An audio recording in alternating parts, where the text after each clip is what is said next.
భారతదేశంలో ఉన్న సెంట్రల్ సర్కారు ఈ తేప జనాభా లెక్కల సర్వేను ఎప్పటి లెక్క కాకుండా ఓ కొత్త ఇకమత్తోని చేస్తున్నదట.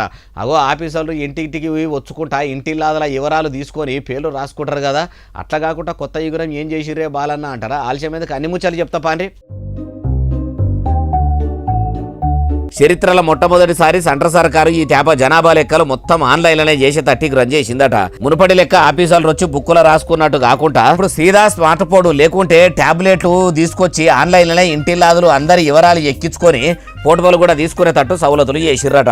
మొదలు రాష్ట్రపతి ద్రౌపది ముర్ము మేడం కూడా జనాభా లెక్కలను ఆన్లైన్లకు ఎక్కించి ఆమె జనాభా లెక్కల పాలు పంచుకున్నదని ఎక్స్ ఖాతాలో ఎక్కించిందట. అటు మోడీ సార్ కూడా దేశంలో ఉన్న ప్రజలు అందరూ కూడా జనాభా లెక్కల వివరాలు ఎక్కించుకోవాలని చెప్పుకొచ్చిందట.